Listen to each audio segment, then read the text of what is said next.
আপনি কি কখনো ভেবে দেখেছেন ভারতের প্রায় প্রতিটি ঘরে প্রতিটি শুভ কাজের শুরুতে কেন প্রথমেই একটি নাম নেওয়া হয় গণেশ?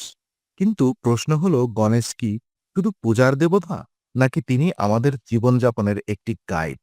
আজ আমরা গণেশকে দেখব একটি ভিন্ন দৃষ্টিকোণ থেকে, একটি জীবন দর্শন হিসেবে। গণেশের এক ধাপ শুধু একটি পৌরাণিক কাহিনী নয়, এটা আত্মত্যাগের প্রতীক। মহাভারত লেখার সময় যখন কলম ভেঙে যায়, গণেশ থামেননি, তিনি নিজেকেই উৎসর্গ করেছিলেন। এটা আমাদের শেখায়, জীবনে বড় কিছু অর্জন করতে গেলে আরাম ছাড়তে হয়। এরপর আসে তার বাহন, একটি ছোট্ট ইঁদুর।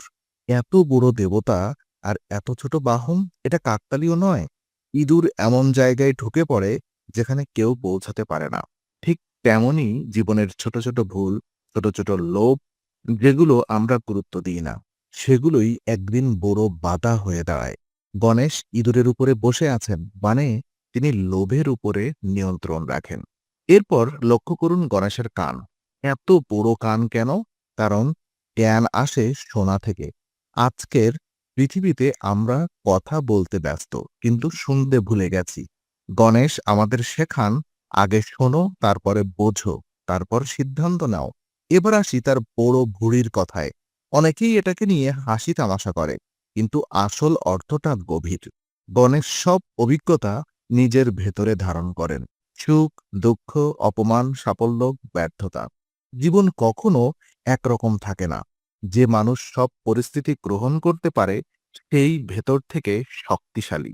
বড় ভুঁড়ি মানে বড় মন। গণেশ চারটি হাতও একই কথা বলে। একটি হাতে আশীর্বাদের, ভয় দূর করার জন্য; একটি হাত জ্ঞান, অন্ধকারে পথ দেখানোর জন্য; আর একটি হাতে শক্তি, সংগ্রাম চালিয়ে যাওয়ার সাহস; আর একটি হাতে সংযম, নিজেকে নিয়ন্ত্রণ করার ক্ষমতা। কারণ নিজের উপরে জয় সবচেয়ে বড় জয়। এবার আসি মোদকের কথায়। বাইরে শক্ত, ভেতরে মিষ্টি। ঠিক জীবনের মতো পরিশ্রম, কষ্ট, অপেক্ষা, এই কঠিন আবরণ ভাঙলেই ভেতরে পাওয়া যায় সাফল্যের স্বাদ। এই জন্যই গণেশ মোদক পছন্দ করেন। সবশেষে ঘণ্টার শব্দ। ঘণ্টা বাজানো মানে শুধু পূজা শুরু নয়, এর মানে পুরনো চিন্তা থামাও, মনকে পরিষ্কার করো, নতুনভাবে শুরু করো। এই কারণে গণেশ হলেন বিঘ্নহর্তা।